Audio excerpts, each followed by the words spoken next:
حسین کا عزادار تھا. جب بھی محرم کا چاند نظر آتا تھا یہ اپنے گھر میں فرش عزا بچھاتا تھا. امیر تھا، دولت مند تھا، بڑا نذر و نیاز کرتا تھا، لیکن وقت بدلا اور اس وقت کے بدلنے نے اسے فقیر بنا دیا. اتنا غریب ہوا، گھر کا سامان، بیوی کا سب کچھ بیچ ڈالا. کہ محرم کا چاند نظر آیا، زوجہ کے پاس کیا کہا کہ اتنے مجلس کے خراجات ہیں، کوئی رقم ہے؟ زوجہ نے کہا رقم تو کچھ بھی نہیں بچی. تو اس نے کہا کوئی زیور، کوئی بالی کچھ ہے سونا میں بیچوں تاکہ مولا حسین کی مجلس کر پاؤں. بیوی نے کہا کچھ بھی نہیں ہے. تھوڑی دیر اس نے سوچا کہ اگر تو راضی ہو جائے تو حسین کی مجلس ہو جائے گی. تو اس ماں نے کہا کہ میں راضی ہو جاؤں، کیا میں راضی نہیں ہوں کہ امام کی مجلس ہو جائے؟ کہا نہیں، یہ کام ہے اگر تو راضی ہو جائے. کہ کیسا کہا کہ دیکھو اللہ نے ہمیں ایک جوان بیٹا دیا ہے. اب یہ پرانا زمانہ تھا غلاموں کا، بردہ فروشوں کا. کہ اگر تو راضی ہو جائے اس بیٹے کو بازار میں بیچ کے، اس سے جو رقم ملے گی، پیسے ملیں گے، امام حسین کی مجلس کروائیں گے. میں نے کہا تم سے پوچھ لوں، ماں کا دل ہے، نازک ہوتا ہے، تمہاری اجازت کے بغیر تو نہیں جا سکتے. یہ خاتون تھوڑی دیر سوچنے کے بعد رونے لگی. تو شوہر نے کہا اتنے میں رونے لگی ہو؟ کہا نہیں، اس لیے نہیں رو رہی، رو اس لیے رہی ہوں کہ جب بھی حسین کی مجلس سنتی تھی، مصائب سیدہ زینب سنتی تھی، اور یہ سنتی تھی کہ ماؤں نے بیٹوں کو سجا دھجا کر حسین کی قربانی کے لیے بھیج دیا. جب قاسم کی مصیبت سنتی تھی کہ ایک گٹھڑی میں یہ لاشا آیا، تو رو کر کہتی تھی بی بی زینب اگر کربلا میں ہوتی، یہ جو میرا بچہ ہے نا اسے تم پہ قربان کرتی. تو کہتی ہے کہ جذبات میں یہ جملہ کہہ دینا کتنا آسان ہے، اب جب عمل کی باری آئی ہے تو سوچ رہی ہوں واقعا دل پہ پتھر رکھنا پڑ رہا ہے. تو کہتی ہے میں نے تو زینب سے کہا تھا تو لے جا میرے بیٹے کو، ایسے لاکھوں بیٹے سیدہ پہ قربان. باپ کہتا ہے بیٹے کو بردہ فروشوں کی بازاروں میں لے کر آیا. اس زمانے میں رسم تھی کہ غلام کی ویلیو تب ہوتی تھی جب وہ تندرست ہو، موٹا ہو، ہٹا کٹا ہو. اب اس کا بیٹا 14-15 سال کا، لاغر سا، پتلا سا، کمزور سا. اس نے سوچا کہ یہ میری مجالس کے اخراجات ہیں، اگر یہ قیمت مل گئی تو بیٹے کو بیچ دوں گا. اب کیونکہ نحیف اور کمزور جوان تھا، کوئی اس کی قیمت اتنی لگا نہیں رہا تھا، تھوڑی قیمت لگ رہی. کس نے کہا اتنے بیٹے کو بیچوں گا، مجلس بھی نہیں ہوگی، فائدہ بھی نہیں.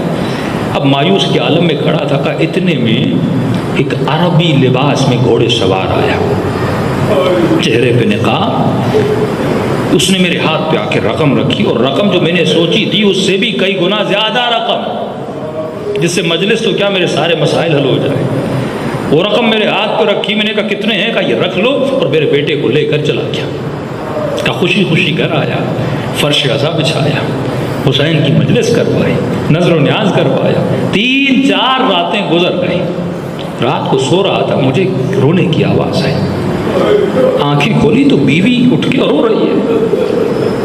میں نے کہا کیوں رو رہی ہو؟ افسوس ہو رہا ہے کہ بیٹے کو بیچا ہے؟ کہ نہیں ماں ہوں، افسوس نہیں ہو رہا، مجھے بھی پتا ہے حسین کی مجلس کے لیے دیا ہے. یہ سوچ کے رو رہی ہوں میرا لال کس حال میں ہوگا، اس کا مولا، اس کا آقا صحیح ہوگا نہیں ہوگا، خیال کرتا ہوگا نہیں کرتا ہوگا، کہیں مارتا تو نہیں ہوگا، رات کو کھانا کھا کے سویا ہوگا نہیں سویا ہوگا، زمین پہ سویا، بستر پہ سویا. وہ جو ماؤں والے خیالات ہوتے ہیں بیٹوں کے لیے، وہی یہ باتیں کرنے لگی. یہ شخص کہتا ہے کہ میں بھی رونے لگا.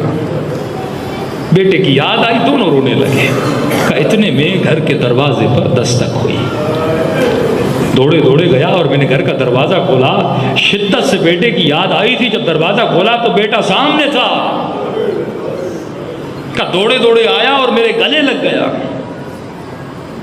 سینے سے تو لگایا، سینے کو ٹھنڈک تو ملی، لیکن حسین کا چاہنے والا تھا یہ. اس نے فوراً بیٹے کو سینے سے جدا کیا. کہ میرے لال میری زندگی گزر گئی، میں نے کبھی بھی حرام کے مال سے حسین کی مجلس نہیں کروائی. مجھے حسین کے سامنے شرمندہ نہ کرنا. اس معاش سے حسین کا ذکر کرو جو معاش حلال کا ہو. کیوں امام حسین لشکر یزید کو مخاطب کہتے ہیں میں جانتا ہوں کہ میری باتوں کا اثر تمہارے اوپر کیوں نہیں ہو رہا، کیونکہ ملحت بطونکم من الحرام، تمہاری شکم میں حرام کے لقمے چلے گئے، مجھے آزاد کر دیا۔ کہ وہ کیسے، اتنی رقم دی اور تجھے چھوڑ دے؟ کہ بابا آج رات آپ کی یاد آ رہی تھی، میں رونے لگا۔